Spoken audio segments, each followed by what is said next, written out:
anyways, my name is Chris Nguyen. Wait, is this all recorded? Yeah. I think I'm introducing myself to you just for fun again, like I do every week. Yes. Okay. I'm Kevin McCauley. And this is New for 96. Kevin, it occurs to me that we've actually never explained the name of the podcast, which might be appropriate in the third episode. I think we should keep the mystery alive. Yeah, no, definitely. But Yeah. I'm going to go ahead and start with it. So the title comes from old car magazines, specifically from the mid-'90s and probably from other eras as well, but we'll just go ahead and call it. You're talking your bread and butter, Motor Trend, Car and Driver, Automobile. The turn of the year issues, or rather the beginning of the year issues, where they introduced new models. Yeah, and back then they introduced like 6 new models in a year. So you'd have like the 96 Ford Explorer on the cover, and people would be excited and buy the magazine. Yeah, I mean and they were excited to present these things because all of them had like exclamation points. Yeah, I specifically remember a cover. The one that's in my head for New for 96 is like the cover was like 3 red cars against a black background in a studio. And they were like pulling the sheet off of a glistening red Ford Explorer. Pre-Firestone gate. Yep.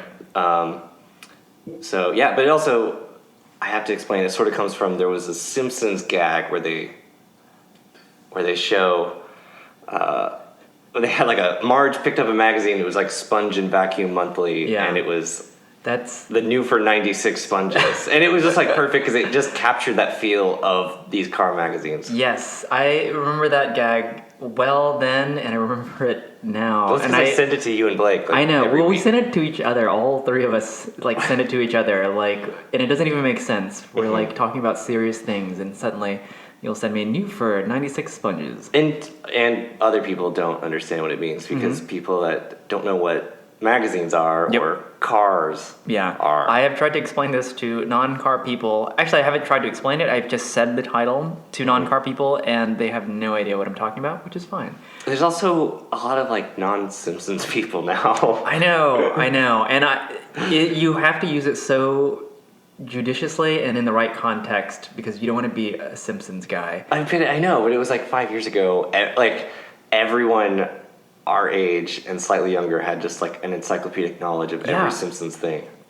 Well, it has, like, the bad episodes have overwhelmed all the good episodes multiple times. Literally multiple times now. Right. I mean, if the golden era was when you were born. Yeah.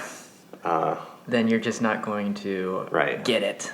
But so sorry for the Simpsons retweets that I often plague my timeline with. So, sorry, not my timeline. What is it my timeline? Twitter? We should feed? Avoid this. Yeah. Anyways. I didn't know we were recording because I didn't hear the trademark. Oh, yeah. Yeah. And that's how we know. That's another thing that we should probably explain is that we were starting the episode, each episode, with the sound of a bottle uncorking, and we... What are we uncorking here? We're uncorking a Glenlivet 12. You fancy person. Thank you. The 12 is actually the bottom of the barrel of the Glenlivet family, but... Literally. Yes. But it's delicious. It's a good thing to have on a Friday night, which is when we're recording, and... not that we encourage mixing alcohol and cars by any means, but... We're sitting inside a house. It's not moving anywhere. No. I'm certainly not driving it. Who is? It's hard to say.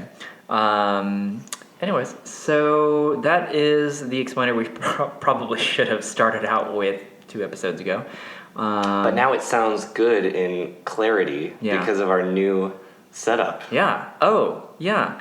We should mention that we had so much fun recording the first 2 that we now have... I spent half of a day shopping for audio equipment, and so there's like and I'm hitting like the machinery right now, as you can hear it. Like I have an arm and it's a microphone arm and this pop filter, which I think we're using incorrectly because I can hear us breathing through it. Yeah.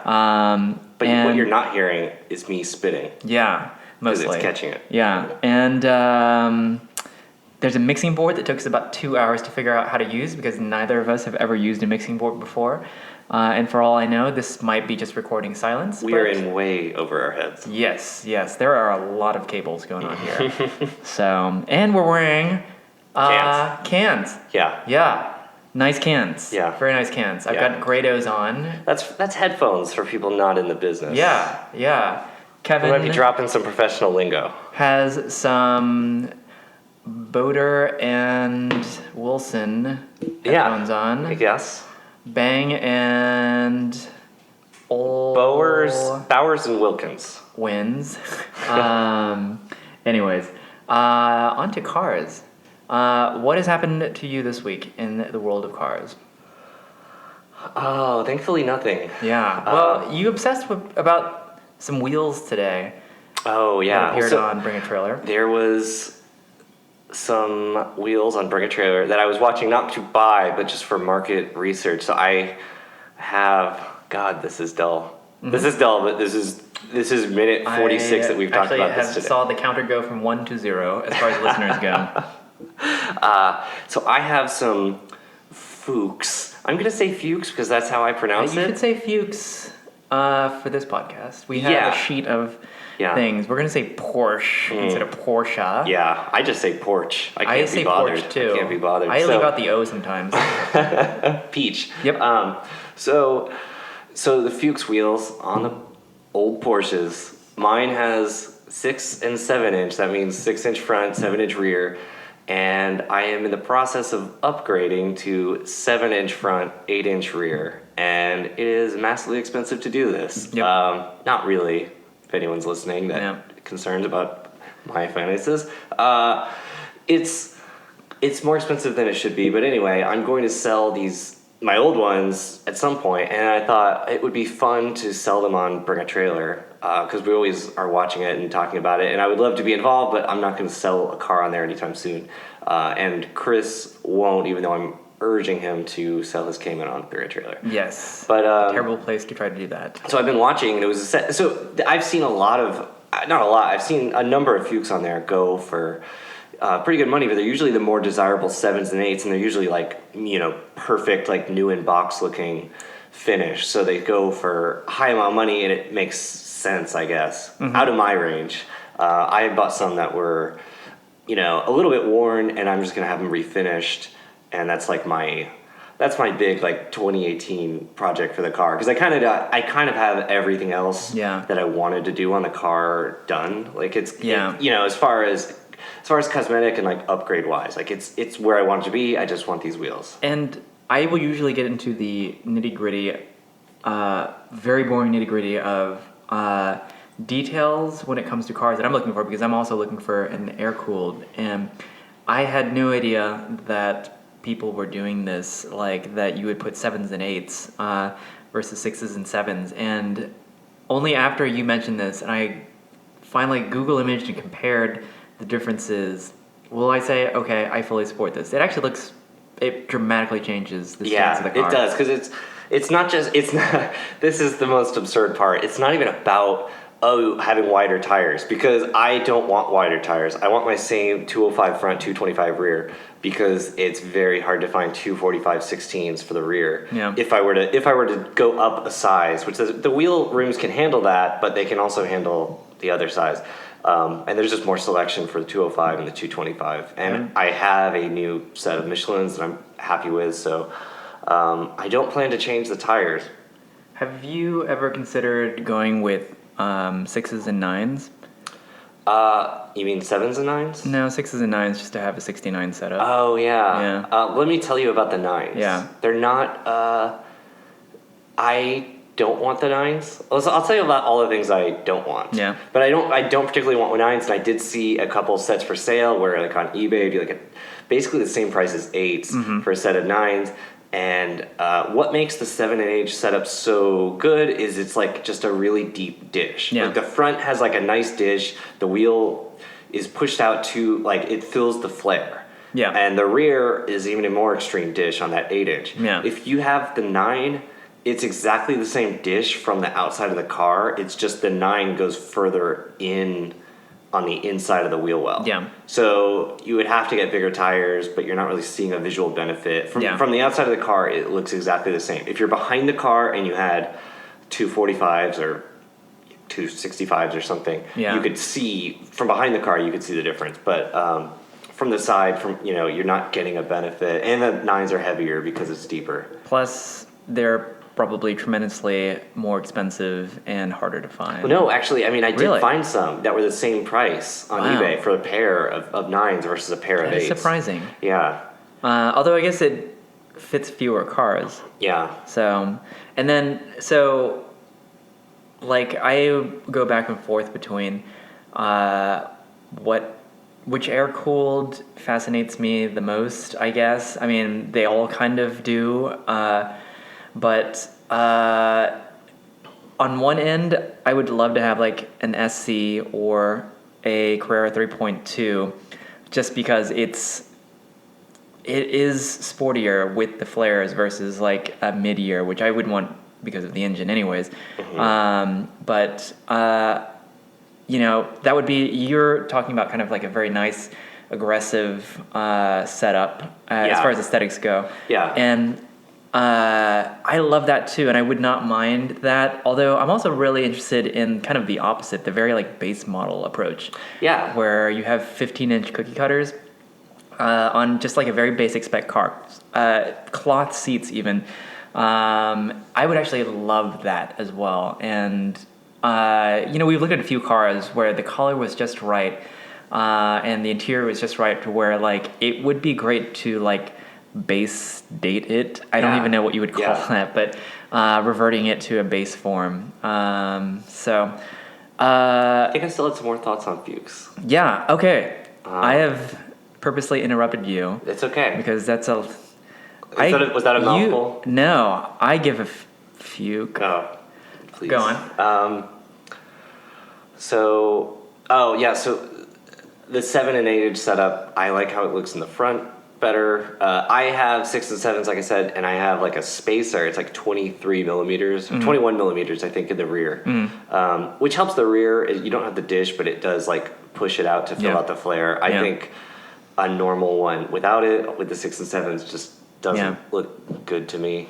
And it's like I'm becoming more intolerant when I see pictures of ones with 6 and 7s. They're like mostly like that. They now. mostly are, and it's to the point where I was wondering. I was going to ask you, like, I don't know if they, was it optional? Was it like sports seats where it was like a thing that just very few people got? It's so hard because just like I don't think there's a lot of documentation on this unless you lived in the time to purchase this new. Like there's so much speculation spoken as fact on forums, and it's kind of frustrating if you are trying to figure out something official about anything with this era of car. And I also think that even from the factory, they didn't do officially factory things. They would just do things for customers, unlike now where Porsche will do nothing out of spec. So, well, that's almost true or not true. But anyways, What's something out of spec? You can do paint to sample. You can do any color you want. Paint to sample is, there's a limit. Like it's. I don't want to say it's a scam.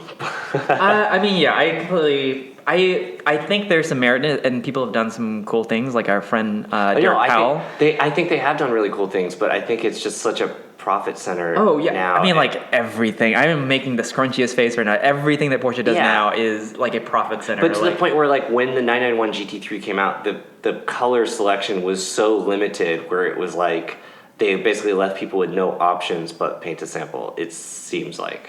Yeah, that's how I interpret it. I mean, it was like white, red, black, or another color for $10,000. Yeah, but also like the factory colors then may have been slightly more interesting as well. Like, and they had like, we were looking at that pastel yellow, which was offered for I think like 1 year on the SC or something like that. So it makes it kind of a rare color. And that one that we were looking at was actually a paint to sample one.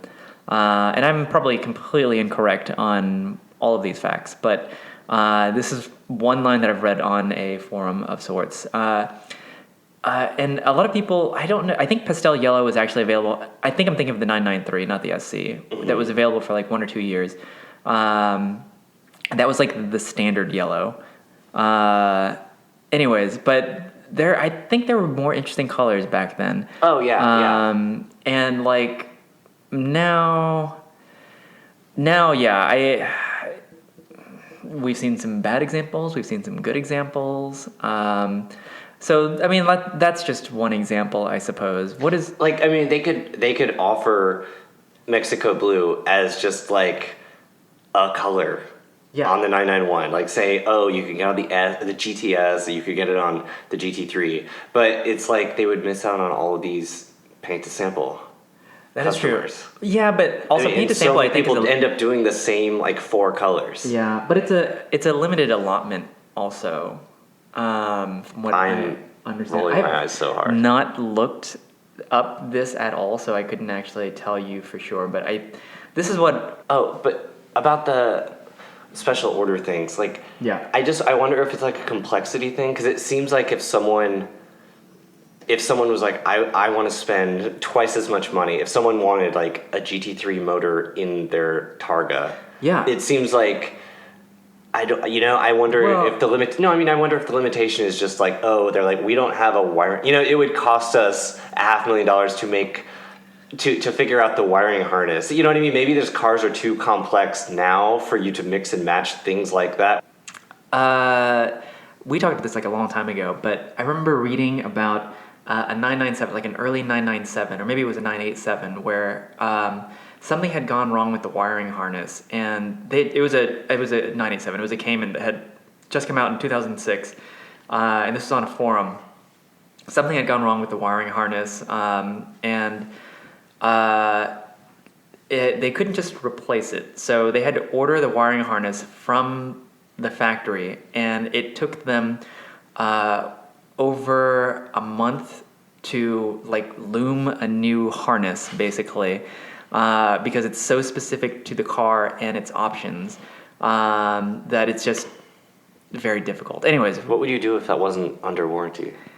Who knows? I mean, like, I think it took them quite a while to retrofit the replacement loom once it was finally in. I would be like furious if I had just gotten this newly released car that I was very excited about, and then it was in the shop for like 2 months immediately. Yeah. Because of something like a wiring loom being so complicated to just get the part.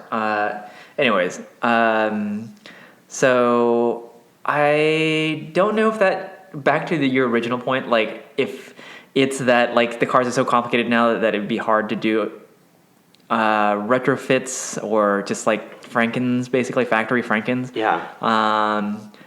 But the other thing is, Porsche is so specific about like what they will and won't allow their customers to do. It's amazing that they have the Porsche exclusive program. Right. Because but I mean, what I'm talking about is like that, but yeah. I mean, they used to do this kind of like stuff, the turbo in the 80s. Cabriolet, like yeah, that didn't exist, and they made special just like a handful of them, and that'd be so cool if they still did things like that. There was like a one-off like turbo RS made in the 70s for a count in Switzerland, and that is amazing. And there was like a 935 road car made for the guy from McLaren. Yeah, who knows? Maybe they discreetly still do this for people if you have enough money. I feel like this would show up, like, maybe, crash into a tree at Malibu Cars and Coffee. Probably. Of course, there are also a lot of companies, like third parties, that are doing this now too. Maybe that's taking up the reins for them. But I mean, I could think of 5 combinations that no one has ever seen, like a turbo with a GT3 motor or something like that. Like that, the Speedster that they showed, which is like a GT3 Cabrio type of thing, is kind of like that, and that's very limited and everything. But I feel like if this stuff was out there, no one is discreet with supercars. You used to buy your Ferrari F50 and it was red because anything else would be blasphemy. I'll say this: I think Ferrari owners are very different from Porsche. No, but I know, but you are. No, I think I think you own a Ferrari. You would never discreetly own a Ferrari. Okay, but you can discreetly own a Porsche. Okay, but how many people are not discreetly ordering new GT3s in very that's certainly true. flaunty colors and everything? Because I will say this, I mean, Porsche does have, I think... I didn't mean to bring Ferrari into this. It was just an example, but it's like there used to be not discreet, but you'd buy a supercar and you respected the mark where it's like, I'm going to get it in the color that they think is the best. And now it's like, I need to get this in the flashiest color so that it's really popular on Instagram. Yeah. Yeah, no, I completely agree. And I see what you're saying with that. I feel like if Porsche were to do something kind of like discreetly for a good customer of sort, that customer would more likely be on the discreet end of ownership. Although, that's possibly true. Again, it's a car, you would see it out on the street, and like someone would photograph it even if it wasn't. Right. And if they're doing that for someone, they would do it for someone else that offers them $400K, and that person might not be as discreet as Jerry Seinfeld or Patrick Dempsey or something. Yeah. But back to the Porsche exclusive thing. That's one thing that I think is really funny as an optional thing. I mean, like that. I think the whole Porsche exclusive program is nothing but a moneymaker. Like it's where you get your colored stitching, your colored belts, your like really bad interior. Yeah, like that one. Any really terrible like interior combination you've ever seen. Like wood, you can still get wood in a Porsche, like a 911. Like that's how you know it's good. Yeah. I wouldn't personally. And what I was looking for earlier when I took that slight pause was the catalog for the Cayman, because I had that saved. And the tech equipment. No, it's the exclusive Cayman. Ooh. The ultimate personalization, the catalog is labeled. And it basically, like on the cover, you can't see because it's turned around, but it is like a triple black Cayman. Ooh. Black wheels, black paint, black interior. Black soft top. Yep. And it's just basically everything that we make fun of whenever we see like a highly modified anything. So just waiting for those blacked out taillight and headlight covers. Yep. And each of these like options are just tremendously expensive too, I'm sure, and you have to wait forever to have these done. So that I will say from a personal style standpoint, I don't understand. From a like, you got money burning in your pocket and you want to be different, I guess. Like, this is the program for you, and Porsche is willing to give it to you. So they're willing to give it up for a certain amount, I guess. So we'll leave it at that. Sure. Okay. So we were going to go look at a BMW tomorrow. Yep. That you were interested in acquiring. Yes. And we are not, because it's sold. Not. It did sell. Because you are a basic bitch and like the same BMW that everyone likes.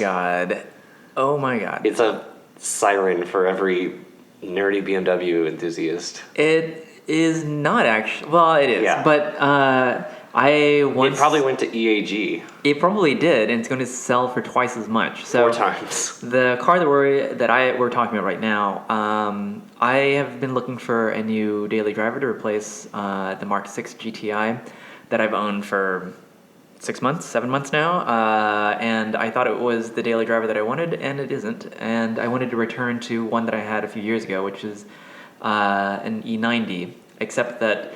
Oh God! You started using code names. Our listeners just went from 0 to -1. How would they know otherwise? But more specifically, it's an E91. Oh no! Yeah, there they go. It's a 3 Series Touring. So the wagon. So you could have just left it at that. No. Do you see how? Well, with your side comments, it has taken half an hour now to get to this. Is it? Is this one? Was it the LCI? It was the LCI. Kevin loves making fun of LCI, and I do too, because it's a really silly marketing term. You do not love making fun of it. It's how you properly reference the facelift. You can't say facelift is too many syllables. Just kidding. LCI is 3 syllables, and facelift is 2. But what still, does LCI stand for? Look, Calvin, It's This is not working. it's not working. It's I'm trying to make a joke out of it. Cycle Impulse. Yes. Yeah. And this is only we should have said that. term- I was trying to say that in unison with you to make it sound real weird, but yes, the car was a E91 life cycle impulse model, and more specifically, it was a rear-wheel drive manual, and it was available locally, which is really, Kevin is refilling. There's no discreet way of doing that. Kevin, we could leave the cork off, but then we would waste. It would evaporate. 2 molecules In our would midst. leave the bottle. So this is a car that I had looked for years ago, and it was difficult then to find one, and now it is also difficult to find one, especially now that E90s or that generation is basically starting to age and miles are getting up there. You had been looking at one. I mean, you were.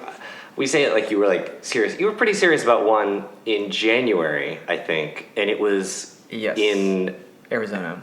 New Mexico, Oh, it was New Mexico. You're right. like Alamogordo. Yeah, that's not a city. It is. It's near El Paso. It sounds made up. That's where White Sands is, basically. We'll call it Santa Fe.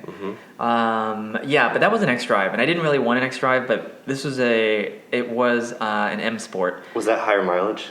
No, it was about the same mileage, I think. So this one, here's the lay of the land on this one. It was a 2011. Oh, that's the LCI. Yes, that's the LCI. That's a good point, Kevin. And it was base model, which is fine with me. Didn't have everything I was looking for, and but it was rear-wheel drive and 6-speed, which or manual, which is exactly what I have been looking for years on the sideline. And I should also preface that I am constantly looking for like 10 different cars. So this just happened to be as soon as one of them like rotates in front of me, the option. Do you remember what the green was called? Tasman green. Yeah, it was. Yeah. I thought it was cool. It's unique. It was almost like the Alpina green, a little more muted, a little more gray. But it was kind of like the Adventurine 993 or 964 green. I love that green. I was a little bit apprehensive on this car in particular because I think it looks great on older cars, older sporty cars, and the E91 is not really sporty, even though it's a sport wagon. And it was kind of new, or rather, it's a newer car, and so I couldn't tell if it looked weird. You're saying the green would work better if it was pre-LCI? Yes, that is then it wouldn't be as precisely new. what I'm saying. If it was a little less impulsive. I don't know if you can see the contempt in my face, listeners, but that is... You should have been more impulsive, and then this wouldn't have gotten away. It sold within a day. By the way, that's the other thing, is that like every single manual wagon that I've ever looked at that had reasonable miles on it, this one had 70,000 miles on it, sells, unless it's from EAG and it's like $45,000, it sells like immediately. This one sold within a day. The last one sold within like 3 or 4 days. So it really is just kind of, I should have just gone up there because I'm so familiar with these cars anyways, that I think I could have just skipped out on a PPI and just like done it and been okay. Anyways, yeah, so missed out on that one. I'll just have to wait another few months for yet another one to show up. Or but this one was here in town. I know that's the other thing is that they're rarely, if ever. You sent me the listing. You should have just gone and listened. Although by the time you saw it, was so far up north. Yeah, it was 25 minutes away. It's like an hour. You probably by the time you sent me the listing, it was probably like they were already dealing. I'm certain. I wonder if it was sold to someone local or if someone just bought it from like.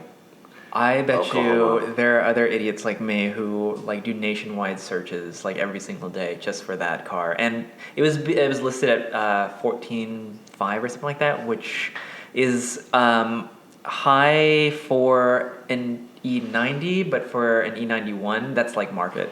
No, that's not even market. That's cheap. Which was it? Was a 328? It's a 328. Okay. It was only offered in a 328 configuration, which is a shame, at least in the U.S. And in Europe, they had the 330 and the 335, and in a bunch of diesel variants as well. But So we didn't get any of the fast models here. It actually would have been cool to have a 330i version because that's what I had before. It was an E90, and that turned out to be one of my favorite cars, and I didn't really realize that until like I sold it, and I just regret it because after buying the Cayman, we live in I live in kind of a very inner city area where the roads are a little bit rough, and I thought that dailying the Cayman would be a little bit easier than it actually is, and that E90 would have been just kind of a perfect just daily to keep around. And your commute is like what, 1.1, 1.2 miles? Almost each 2 way. miles. Thank you. Each way. Yeah. Well, I go to meetings during the day, Kevin. I do things. I go to the grocery store. I go to the liquor store. Have you ever been to a grocery store? No, maybe. What does bread cost? $20, $30? Anyways, yeah, I do miss having a BMW though. I would really love to have another one, and ideally it'd be great to get like an E46 M3, but I don't know if I want to daily that necessarily. Yeah, it's kind of the same issue. Same thing as your Cayman. Same issue, and plus I want something that can haul things around in and fit people in. Mm-hmm. So I keep going back to cars that are very impractical as like the daily driver that I personally need. I will look at things like the E46 M3, or I'll look at like a 330i ZHP E46. Kevin's rolling his eyes. I'm actually resting them. Yes. But again, like those aren't like, I need a car that can haul things because I deal in furniture with interior design, and so I need something a little bit more practical. That wagon would have been perfect. Should we look at some periodicals? Are you saying that this is enough BMW talk? I think we covered it. Okay. I think there was a previous one where we talked about your E90. Yeah, extensively. Then I'll start with my periodical that I've chosen to discuss. I don't know what it is. It's going to be Saab or BMW. Oh, it's BMW. Ooh. I have presented for you. Oh my goodness. Yeah. Is this new? Now who doesn't want to talk about BMWs? Did you buy this? Did you acquire this recently, or did you have this? I acquired this a few months ago, actually. Wow. So what I'm holding up here, which you can't see, but let's go into sort of in the theme of New for 96 of new car periodicals from the 90s. We thought, and even though this is an audio medium, we kind of wanted because we like to get together and have a beverage and look at these old car magazines and brochures and stuff, and it's not just like there's just something about the photography and we are nerds for the typefaces they use and the way they lay out, and so it's just as much about the trends of printing in the 90s as it is about the car, and you may think you know everything about this car, and then you see it like as it was marketed brand new 25 years ago, and it kind of changes your perspective. So we might all little options and so we might throw some pictures from these things on Instagram. We should definitely do that so that there's some context. So Kevin, what am I holding up? This is a brochure from the new for 94 BMW 318 Ti. I don't actually know the year. I'm just guessing. I don't even know. But I believe that the brochure is maybe saying that this was a launch year, but the way that BMW uses adjectives nowadays, new does not mean that. Is it because of this here? Yet the most radical. Well, I would just BMW say because it says the new BMW 318 Ti. Oops, shit! I just dropped it. It's totaled. But yes, the new. So what we have here is the E36 hatchback that was offered in the mid to mid-late 90s. And it was kind of like a very Euro-specific model to bring over. Like, who would Definitely. Yeah, because I don't think any of the competitors had anything like this at the time over here. So Mercedes certainly didn't until the C230 compressor. And I remember these coming out and not quite being sure how I felt about them. They were kind of neat in that it was a 3 Series, so it looked good from the front. That photo was excellent. Yeah, so... No, the next page. Oh. This one? No, the next one. That's Okay. cool too. All right. That. Oh, yeah. This, I guess it's not Photoshop because Photoshop was No, I think just nearly not it was around pretty then. heavily composited. It probably was. I mean, what we're looking at is a motion blur. It's looking into... It's like a rig shot attached to the driver's side of this car, and it's moving, but is also like a perfectly lit interior. Yeah. I mean, not perfectly lit. It's not like everything's lit. It's just like there's a warm. It looks like a studio shot, except there's motion blur. Right. And they want you to think that it's moving because the tach and the speedometer are registering numbers.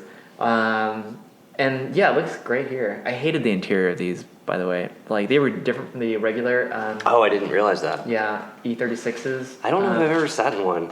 I don't think I've ever sat in one either. And I remember I had a cousin who was a bit older than me at that time looking at one of these or a Miata. And what did he end up buying? I don't even remember now, but he didn't end up going with one of these. And it probably for the better, to be quite honest, because I don't think this would be an enjoyable car to own. Mm-hmm. Like, it's just such a different driving dynamic, I would assume, from the sedan and coupe. Mm-hmm. And this really, I guess this was just kind of like this was BMW's CLA, basically. Yeah. This is a way to get into the brand. But it is amazing to look at these old brochures. I mean, look at the color, saturation here. That does not look correct. Everything about this is... And the rear of the car is front and center on the cover. The cover is only the back of the car. It's just the hatch, but it's just the hatch. Rear 3/4. If I were art directing this, that would probably be the part I would want to hide. Yeah. And the back is the part that you want to show. Yes. Which is the front of the car. It is kind of a bummer because my favorite feature on the E36 is kind of how that rear... Yeah. The it's not a spoiler, but the cutout, angle. The angle, and you lose that on the TI. It's reduced by half. I have a personal not really a personal connection, but when I was in high school, all of my friends and my friends of friends, and we were all car nerds, and we had most of my friends had Hondas. Yeah. All of us had front wheel drive cars. Yeah. But this was when we knew about drifting. We knew what drifting was. And so a friend of a friend, we knew a girl who went to the wealthy private school and had a 318 Ti. Ooh, it was green, I believe. Girl. Anyway, friend of a friend crashed her 318 Ti attempting to drift. Really? Yeah. That is a unfortunate incident or thing to have happened. I don't think I knew anyone who had one of these, or had even heard of anyone having one of these. There are a few kids at my school who had they'd inherited their parents' E36s at that point. I had a friend who had a 318i. I actually really liked his car, even if it did have the smaller engine. But it just seemed so perfect and taut, and it was just such a solid looking car. This in comparison to my Saab 900, which I had at the time. It was in the same era of car that this other kid had too, but mine was considerably of less quality. And that's saying something, because E36s, while are tight and solid cars. See, I like the text. I like the giant text overlay. I love the typography, just the big block of Helvetica bold. Yeah. This is so classically BMW though. And I feel I don't know if they really carry it out into their current print material, which I don't have anything. I don't either. They lineup. probably have some crappy font that they drew themselves. That if you'll notice, I'm just noticing this. There are no interior shots. I was wondering. I wanted to see. Brochure, that's because, as close as it gets. Apparently, they do not want you to see what this car looks like in the interior. But the biggest difference you can see is just kind of the center stack right here, which is almost E30-esque.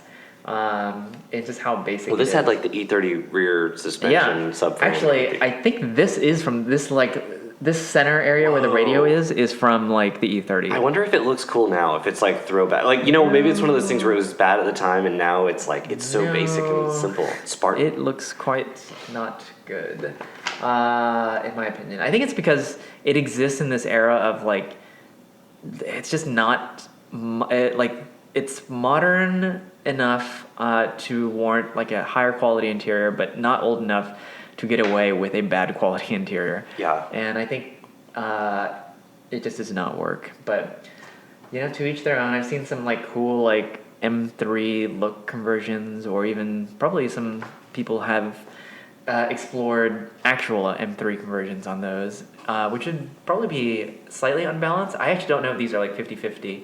Yeah, I don't know. Which would be interesting, an interesting engineering exercise to somehow add weight to the back of that, which it basically has no back. So there is that. This was gonna be my other one, but we'll leave this one for another day because Kevin, yes, you have one as well. I have. I don't think a magazine works as well for this as a brochure, but I used to be obsessed with Ferrari, and I would buy this. It seemed expensive at the time. It was $6.95. Yes. It was a semi-official Ferrari publication that they sold at Barnes and Noble. Yeah. It was produced whatever 4 times a year is, quadrennially. Yep. And it was just very neat. It was very high quality printing and everything, decent design, and they would just have cool stories. And this issue is from fall winter 1999. Whoa. It has a Schumacher Ferrari Formula One car on the cover driving around Fiorano. Yep. It has still Marlboro sponsorship.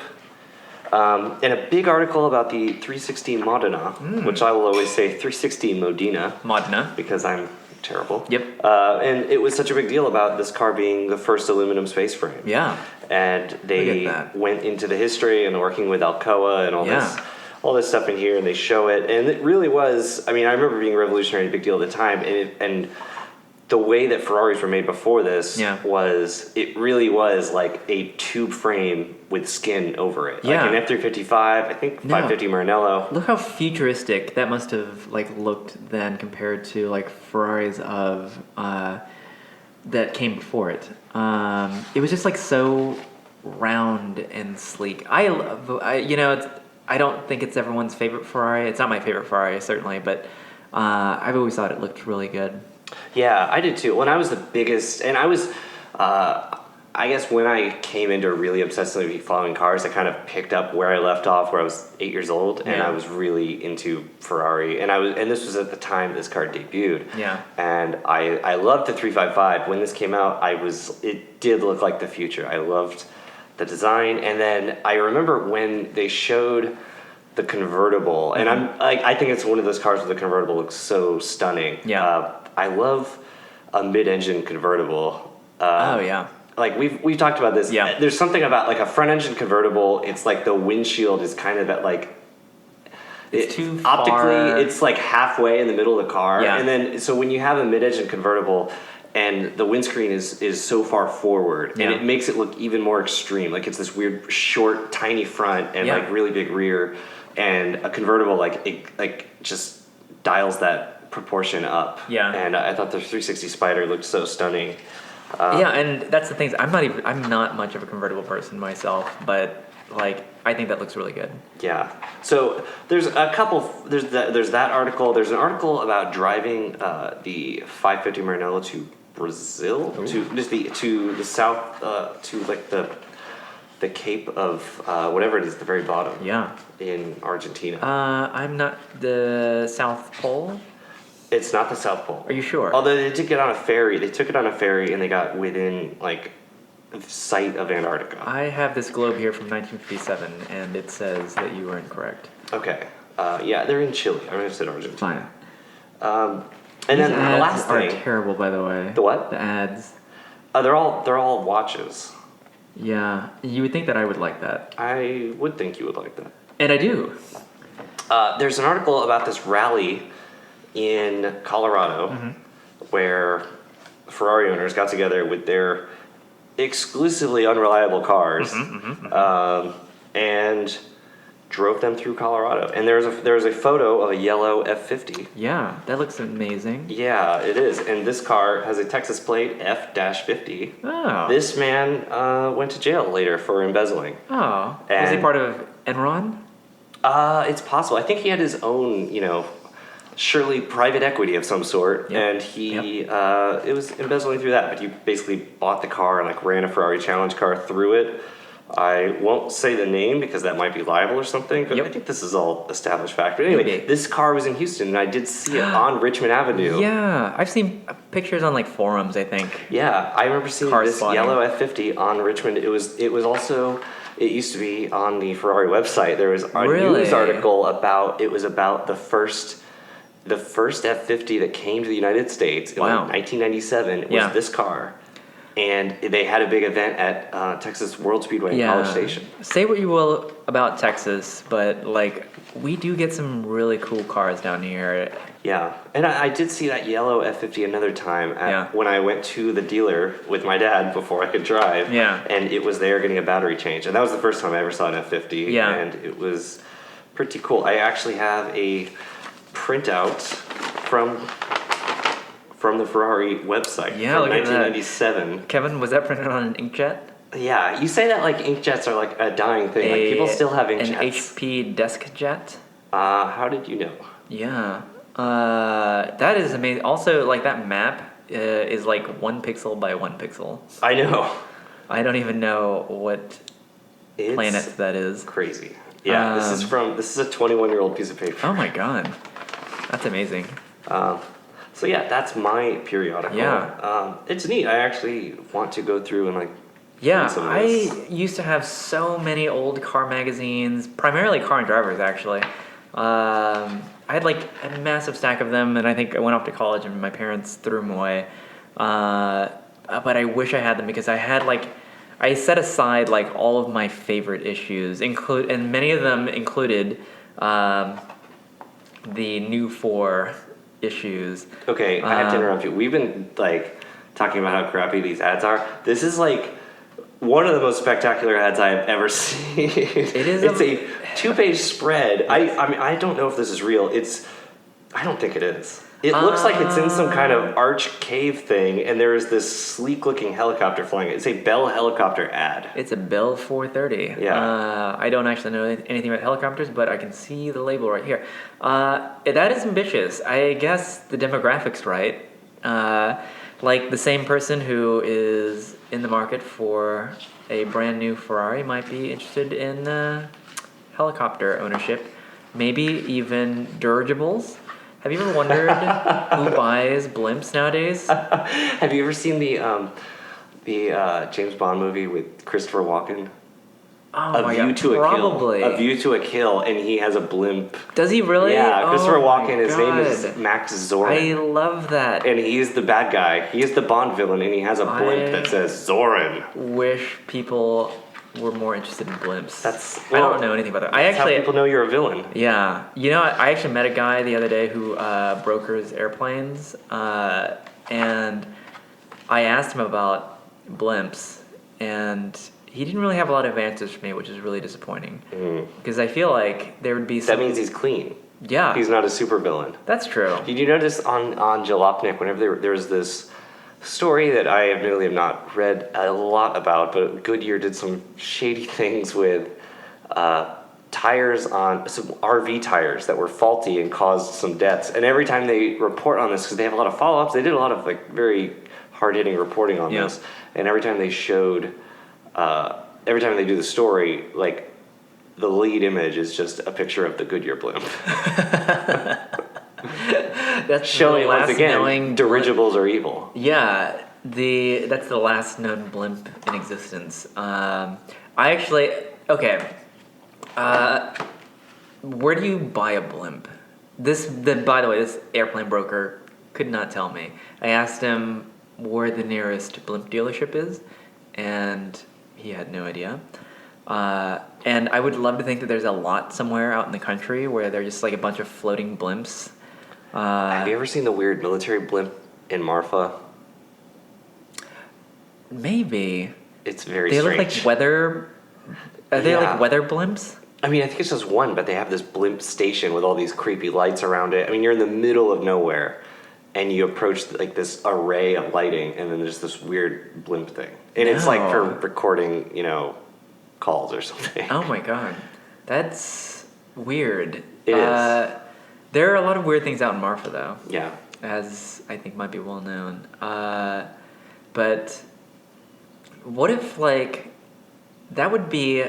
By the way, I'm now completely on the idea of getting a dirigible, even though I have no idea what they cost. They probably cost at least $10,000. And imagine skipping over traffic by using a blimp, your own personal private blimp. That would be amazing. I don't know how you land. Could you park it in a spot? I think you could, because the balloon... The cockpit part. The cockpit is part. the size of a car. Size of a car. Yeah. And then your balloon half, which I actually don't know what it's called, is basically like a canopy for the other cars. They would thank you for shading their cars. You wouldn't be able to park next to lifted trucks. You would not be able to do that or go through drive-thrus comfortably. But you already can't with your right-hand drive car. That's true. Yeah. No, that's really difficult. In fact, I've considered getting one of those grabby arms for drive-thrus and ATMs and parking kiosks. The only thing is, I would then have to compile like a montage of me like dropping hot coffees and poking uselessly at like buttons. A dash cam, but it's pointed the other way. Yeah. I will say that driving a right-hand drive car in the United States is not as difficult as most people think it is, except for like small convenience things like that. I do not regularly go through drive-thrus, so it's not a huge issue, but otherwise it's not that big of a deal. Anyways, okay, so you have your Rosso Ferrari magazine, which I tried to do, a Italian accent there.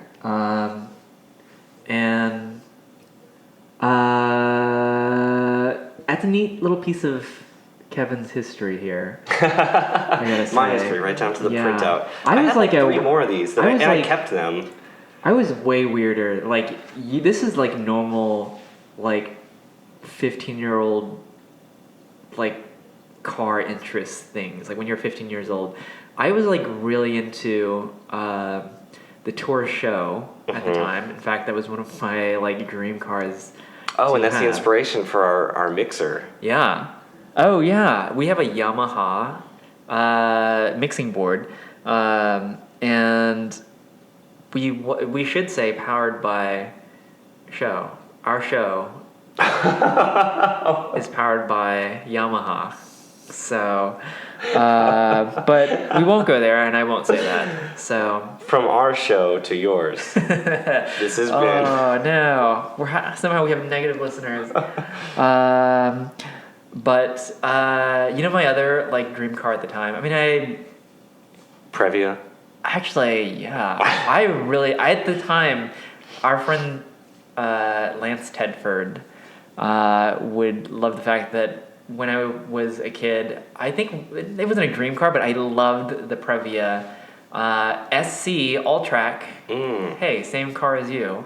And the Element SC. Yeah. I saw an Element SC the other day, and I wanted to just joke about it not being supercharged. Why would they call it an SC when it's not supercharged? Blah blah blah. And then I was like, oh, I'm driving a car. This is not SC, supercharged. This is not supercharged. No one knows that it means Super Carrera. What does that even mean, Super Carrera? Well, exactly. Super just always means better in German Porsche speak. Does it? Yes. Because what about if something is super terrible?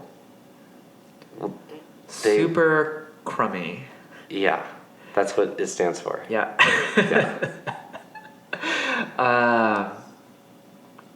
Yes. So, but back on the topic of just weird cars when I was a kid. That's how they get when you eat a lot of food in them. I know. Super crummy. No. But on the normal We're not end of still things, recording, are we? No. I stopped an hour ago. Thank God. One of my dream cars too was a Volvo 850 T5R, not just the R, but the T5R, Ooh. which came before the R. And I have no idea why. I mean, it probably was because my mom drove a Volvo and my dad drove a Taurus, and so naturally I went to the best iterations of each of those. That makes sense. Cars. But when I was a kid, on the more exotic end, even though this would be, I think they're coming into favor again. Now, back in the day, would you say that the 456 GT was a car in favor when it came out? It was kind of a heavy touring automobile coming back to or a different kind of Ferrari. I remember it having a mixed. Yeah. I think there just wasn't a lot of excitement. Yeah. It looked. I think it looks very stately and elegant now. It looked kind of generic. I remember criticism when it debuted, or I remember I used to go to Half Price Books and look at old magazines, and I remember being there and reading like 4-year-old criticism of the 456 when it debuted at Geneva. Like, well, it kind of looks like it's like a Celica or something, you know? Like it just looked, it's sports coupe shape. Yeah, and the front and the fascia, there was nothing. Not even nothing wild. Like the 412, but the 412 was like wild in its straightness and linearness. So like the 412, like not everything has to be a Testarossa, but the 412 was just as extreme in its simplicity and just angles. This is probably an oxymoron. It is an oxymoron, but it was just like Italian. It was just like discreet Italian elegance, and that's what I really loved about it. It was just very rounded and refined. The interesting thing about the 456 is it was. I can remember. I mean, because back then we talked about how in 1996 there was 6 new cars. In those days, Ferrari. I mean, they would have like one new car or variation every year, pretty much, and that seemed like a very prolific rate to produce things. And I remember basically the first year that I was really into it. So it was like a year or two after the 550 Maranello, which was a big deal, which was like a big shock. Sure. The first front engine V12 Ferrari in 20 years at the time. Yeah. But the first one where I was like actively following Ferrari was the 456M. 456M was the first new car, and I remember it was like, oh, it's cool, they've improved it, and it's one of those things. I think that's something that that's the most interesting concept with cars now that I see is like when you just are like, oh, they've come out with something new, is it better? Yeah. Because I think there was a time when it just always was better. Yeah. And you accepted it, and you never really thought like, oh, is this better? You just accepted it was better because it's like, look at these improvements they made. It's like a laptop. It's better. We live in this like weird time where we're just like so technologically advanced that they could introduce the better thing like immediately, but they kind of trickle it down or like mildly improve something in a very parallel sense. And I'll give you one example that you will absolutely hate, and that would be the pre-LCI and LCI models. And Daniel and I had this Daniel Sloan and I had this conversation when we were all in the car driving up to Pikes Peak. This is about the LED taillights? It's about the LED taillights. No. Yeah. This is not getting at what I'm talking about. This is not at all what I'm talking about. It's exactly that.